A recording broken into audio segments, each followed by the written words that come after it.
You know what's useful in a lot of video games? Being able to climb a ladder. Ignore the fact that I don't have any animations for this dude yet. But having a ladder to go from one level of a building, for instance, to another level, places where you don't have room in your level design for stairs, being able to just add in a ladder is really quite nice. We're going to focus mostly on the ladder part here. The animations, as you can see, I don't have animations. It's fairly easy to implement animations with this.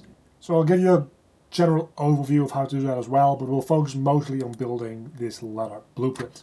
Here in an entirely empty project, we're going to be making that ladder, and once it's finished, there will be a download link down below in the description for YouTube members and patrons to go ahead and mess around with the project files itself. So for now, I've made a quick little ladder mesh. Of course, you would put in whatever mesh you have for these segments. So this video originally also included the entire construction script setup to make this a variable length ladder that properly updates the collider to go with it as well, everything properly being positioned based on just a simple gizmo. That ended up being a larger part of this tutorial than the actual functionality of the thing. So I decided to split up this tutorial and take out all of the construction script stuff because it's not really relevant to the question of why you're probably watching this video in the first place.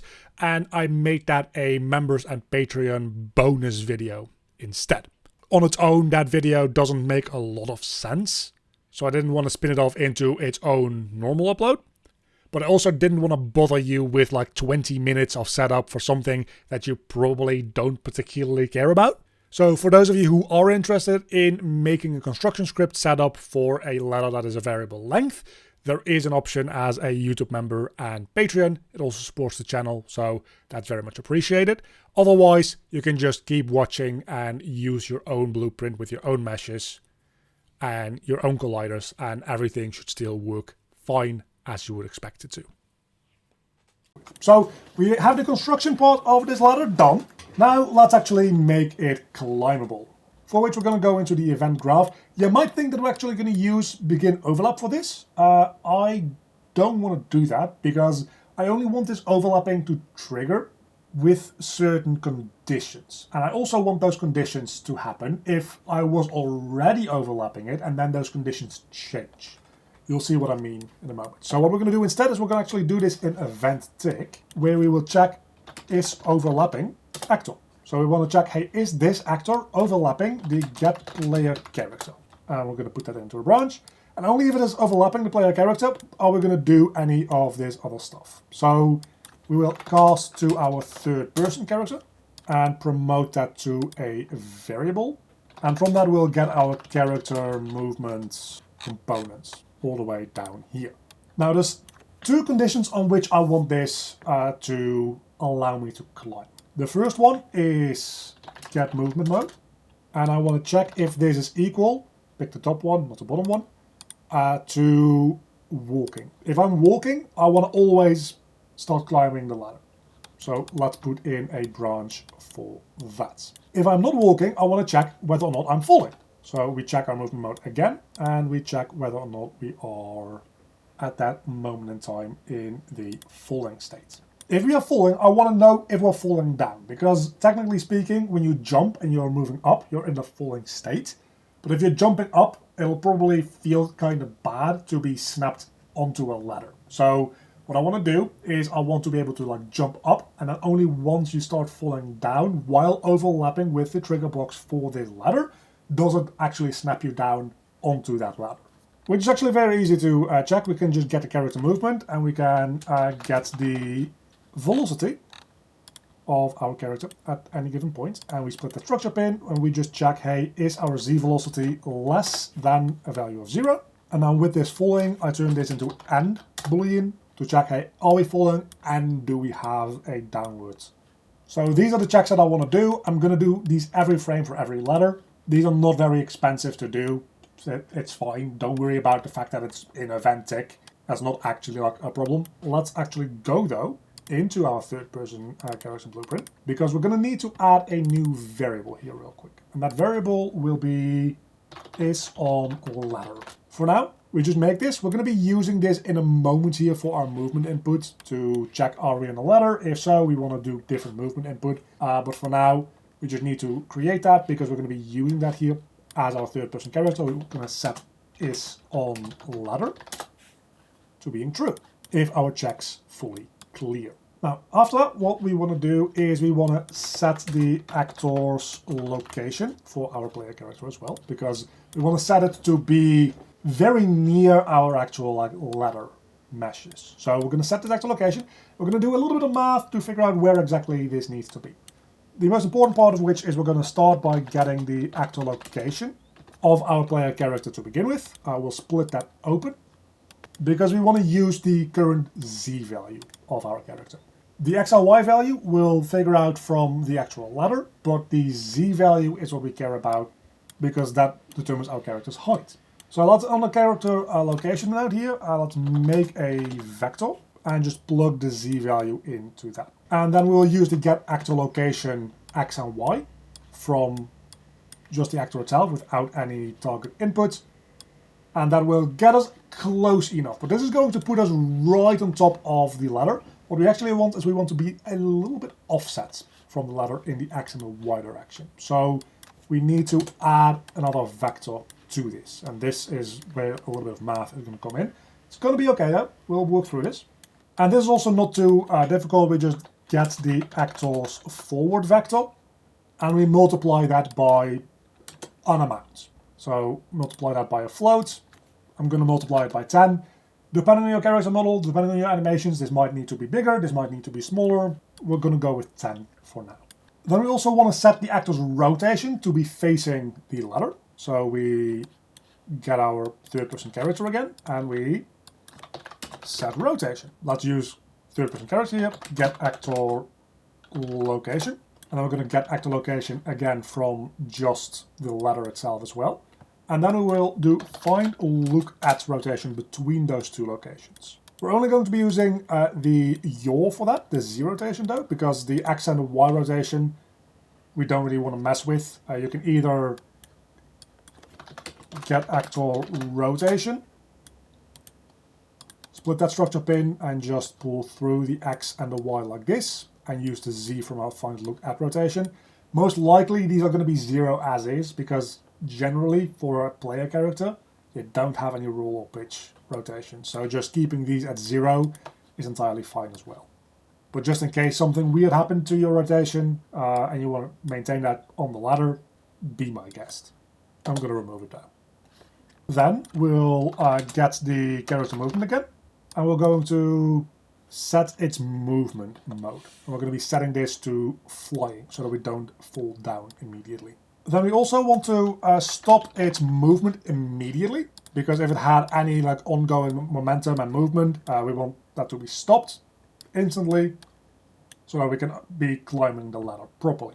Also want to set orient rotation to movement to being false, because we're going to be moving up and down, which means that our movement on the ground plane is going to be 0. And if we keep this on, which we should set it to off actually, that's my bad, our character is going to rotate toward a neutral rotation of 0, 0, 0, and we don't want that to happen obviously, so we set this to being false. And this is kind of how we set up the entire thing for snapping the player to the ladder. Now, on an overlap, we need to set up a couple of things to make things work normal again. So first and foremost, we're gonna we're just gonna get the cast to third person character again. We're gonna use that as the check on whether or not it is the player character that ended the overlap. If so, we get character movement as usual. We now set the movement mode to falling again. Don't worry if you're on the ground while exiting this will instantly update itself to walking anyway. And the other way around technically as well, so you can set this to walking if you really want to. And then what I personally like to do is I like to force in a jump, especially when you get to the top of the ladder. It's nice that when you exit the ladder's collision box, you just immediately jump off onto whatever new ground you have found. Of course, we set is on ladder back to false, and then we also set orient movement to rotation back to being true, because generally speaking that is what you do want. Unless of course you're making a game in which you don't want that, in which case just don't add this while node back in. So with that, we now have this ladder. that we can snap ourselves to. And that kind of works. But our movement mode still doesn't really like support ladder climbing at all. So the moment we exit this, we fall back down, but we can't properly climb up this thing. So let's deal with that in our third-person character. We have this input action here for moving, which adds movement inputs to the left and the right, and that's all good. What we're going to do, however, is we're going to first check, hey, are we on a ladder with that variable that we made? If we're not on the ladder, that's fine. We can just do our usual old input. If we are on a ladder, though, we're going to set the input to be handled a little bit differently. We still want to add movement inputs, but we'll set the world direction that we're adding this movement input to the actors up vector. So we get the actors up vector. Now, technically, just making a vector with 0, 0, 1 also works. And this entire setup is a little bit iffy if the ladder isn't standing upright anyway. So using the actors up vector isn't entirely necessary. But if you want this to like expand into also working when the ladder is rotated, you would need to change a couple of things. But there, rotating your character around properly to also like get the proper up vector will be important. So you can use this just to like future-proof it a little bit if you're going to be like messing around with expanding this. And then the scale value will just be our action value y. And that's really all there is to it as far as like input code goes. Let's set this back to being upright because again, otherwise it's going to be a little weird. But now we have a ladder that we can climb up, and then when we get to the top, we jump off. Now, it might also be nice to have something that allows you to jump off halfway through, because at the moment we're just going to be kind of stuck in midair here. We also still keep moving. We'll set that up to be a little bit more responsive in a moment. But for now, in the jump function, so we have a jump here as well, we're going to do the exact same thing. We're going to just, when we start, if we're on the ladder, we effectively just kind of like do this whole thing again. So it might make more sense to like take all of this and make that into a function in here. So let's make a function, set ladder false, and then just swap this out with the proper character movement and this on ladder node as well. So that way we can reuse it in both scenarios fairly easily. So we set ladder false, and then we just launch character. Is what I like to do. And I will launch it with 0, 0, and then the character movements get jump z velocity. With that, you now are also able to like jump off of this. And if that doesn't work, just launch the character and then set the ladder to false, because there might be something weird in the tick order where the ladder still thinks that you're moving downward even though you should be moving upward, so it's still like forcing you to snap back to the ladder. But if you do the launch first, it will effectively always work properly. So now we have a way to also like jump off the ladder, which is quite nice. Now, going back here real quick into our input movement. When our movement is cancelled, we also want to do a check on whether or not we're on the ladder, and then we just stop movement immediately with the character movement. I always get these things mixed up because they're not very clear. Of course, I meant completed, not cancelled. Do pay attention to that. And now it will stop moving the moment we stop pressing the button. So now we have a properly working ladder that we can climb. And then on actor and overlap, we set ladder false, that function that we just made, in the ladder so that that still keeps working as well. And now when we climb this ladder, we have a fully functional ladder. So we can jump off of it, so we can climb up and down, and we can reach the top, at which point we jump, which is quite nice. We can jump off at any moment that we want. Sometimes it is a little bit iffy with the way that that works. And what is happening there is that we don't leave this box quickly enough before we start falling down. So either you need to increase your z velocity here, or decrease the gravity, or whatever. So we can set this to be like 2 times the normal amount of jump that you have when you jump over the ladder, which might be a little bit weird to deal with, but it will give you a little bit more like room to cancel out of it. Or, of course, ideally, just make this collision box a little bit less thick, so it's easier to properly exit. And as you can see, even with the normal jump now, we can fairly easily jump off. So the ladder is entirely functional. If you have a climbing animation, what you will probably want to do is you want to have a idle animation and a proper climbing animation and blend between those in a blend space based on the character's current Z velocity. So you would go into your mesh and then into your animation blueprint, and in here you like cast to your third person character, get the character movement, get the velocity, split the structure pin, get the Z velocity, save that as a variable, and then hook that up in some kind of blend space. Probably also want to get is on ladder, set that as a variable so that we can make that a entry and exit condition in a state machine or something like that.